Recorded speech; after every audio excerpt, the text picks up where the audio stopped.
Se nesses casos todos o divórcio acontecer, não é pelo divórcio, mas é pela obstinação em permanecer numa desobediência à palavra, num pecado, a pessoa ela deve ser procurada, exortada, aconselhada. Se ela se arrependeu, amém, ela vai ser disciplinada a voltar a ter uma vida em comunhão com o Senhor e tudo bem. Mas se ela insistir em desobedecer a palavra e insistir no caminho do coração dela, o que o Senhor orientou em sua palavra é que essa pessoa deve ser desligada da membresia da igreja. Mateus capítulo 18, a partir do versículo 15.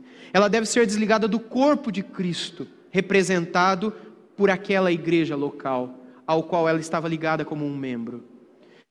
Isso significa o quê? Isso significa que aquela pessoa não quer caminhar com aqueles demais nesse passo. E aí o que a gente faz diante dessa realidade? Aí a Bíblia não fala muito mais sobre isso. Ela nos apresenta, por exemplo, a convivência com essas pessoas. Da mesma maneira que nós convivemos com as demais pessoas que pecam e erram, nós devemos conviver com estes. Eles não são pecadores especiais. Quando eu falar sobre homossexualidade, eu vou voltar nesse ponto, porque tem muita gente que acha hoje também que o homossexual é um pecador, mais pecador do que os outros. Mas ele é um pecador igual a fofoqueira que tem na igreja. Não tem diferença. E do jeito que a gente respeita a fofoqueira, a gente tem que respeitar o homossexual também, como não? Não é um pecado diferente, é um pecado, assim cremos por ser um preceito bíblico, mas que deve ser tratado, acompanhado e orientado como o Senhor orienta. E não de uma maneira diferente. Como é que eu trato um divorciado, um adúltero, ou alguém que expôs uma pessoa repudiada ao adultério? Da mesma maneira, com os arrependidos, como se nada tivesse acontecido. A pessoa se arrependeu, você vai tratar de outra maneira por quê? Mas e com os obstinados? Com os obstinados, também em Mateus 15, a partir do verso 18, eu já citei 3 vezes agora, 18 a partir do verso 15, voltando a esse texto mais uma vez, da outra pregação, e eu já estou terminando a minha, então eu não vou entrar nele lá. Nós devemos tratar da mesma maneira. Lá em Mateus 18, 15 em diante, diz que se a pessoa não se arrepender daquele pecado, ela deve ser tratada como, vocês lembram? Gentil e publicano. O que significa isso? Significa tratá-los como estranhos ao corpo de Cristo. Por que disso? Qual é a motivação de Jesus com essas palavras de Mateus 18? Para que essas pessoas não sirvam de uma influência para outras pessoas que talvez queiram cometer o mesmo erro. Sabe como? Eu me divorciei da minha esposa. E eu me casei com outra pessoa. E olha como é que está a minha vida agora. Ela está boa, ela está feliz. Como é que você vai ver isso? Você vai ver isso como uma possibilidade de que a sua vida pode ser melhor também. Ainda mais quando eu abri a boca para falar como é que era a minha vida com a minha ex-esposa. Quando eu começar a falar como era a vida com a minha... Eu não tenho ex-esposa, tá, gente? Vocês estão entendendo? Como é que era a minha vida com a minha ex-esposa, vocês vão falar, nossa, mas minha vida também é assim com meu marido. Ué, do mesmo jeito. É só guerra, é só briga. Eu já falei que foi embora umas 300 vezes, eu não tenho coragem. Você foi, está tudo bem? Tá, não, deu tudo certo. Não, está tudo em ordem. O que o exemplo faz? O exemplo motiva, irmãos. E essa é a razão pela qual a palavra de Deus, não sou eu, a palavra de Deus, nos diz que por um tempo as pessoas devem se afastar e devem tratar como gentios e publicanos. Quando esse tempo termina? Termina quando se consolidar o arrependimento na vida dessa pessoa.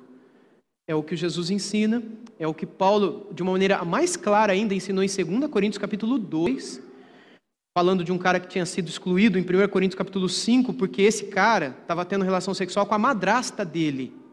E o pai dele estava vivo lá, o pai, a esposa do pai, que não era a mãe dele, e ele começou a ter relação sexual com a madrasta. E todo mundo na igreja sabia e ninguém fazia nada. Paulo falou, vocês estão loucos? Paulo não falou, vocês são loucos. Essa é a minha versão já revista e corrigida e atualizada. Paulo falou, vocês, eu não lembro exatamente, mas a ideia dele é a seguinte, se eu estivesse no meio de vocês, há muito ele já teria sido excluído do corpo. Excluam, mandem embora aquele que contaminam, aquele que faz com que até mesmo o que entre os pagãos é inominável, é visto como algo absurdo, seja tolerado no meio de vocês.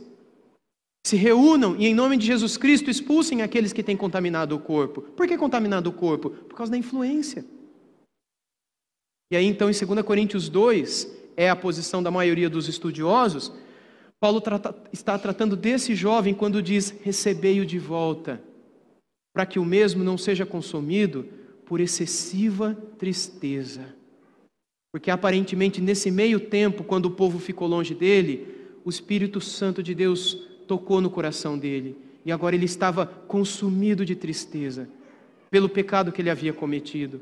E ele não estava arrependido, porque se ele tivesse se arrependido, o Senhor teria dito a ele, Paulo teria dito que era para permanecer, como ele disse em outras ocasiões. Mas agora arrependido, o que a igreja lá em 2 Coríntios fez? Pela votação da maioria, são as palavras de Paulo, parecia assembleia. Pela votação da maioria, é o que está lá. Você reclama de assembleia, né? É bíblico. Receba o tal de volta. E eles o fizeram, e foi restaurado. Irmãos, eu tenho pouco tempo, e eu vou parar por aqui, para tratar desse assunto. Mas finalmente, dentro do tempo que eu tenho para tratar do assunto com vocês, eu encerro dizendo que o propósito final do casamento é proteger a nossa castidade, a nossa santidade. Eu mantenho a minha castidade casado com a minha esposa. A minha esposa a mantém da mesma maneira. E todos nós que aqui estamos casados manteremos a santidade, a castidade, a fidelidade e a busca por uma vida santa na presença de Deus por meio do casamento. Por isso os jovens se casam, por isso recomendamos o casamento, porque o casamento é uma maneira de preservá-los diante dos olhos de Deus, puros e santos. Que a gente clame a Deus, portanto, que Ele mantenha o nosso coração assim diante da sua presença. Cada caso é um caso, cada história é uma história.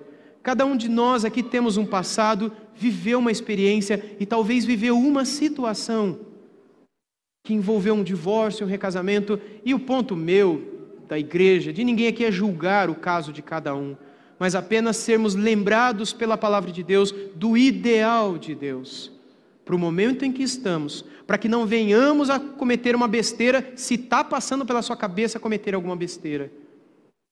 Que creiamos que em Deus nós somos capazes de restaurar aquilo que parece irrestaurável e já definitivamente quebrado. E para que entendamos também que um dos principais propósitos do casamento é manter a nossa vida casta diante de Deus. Que Deus nos ajude.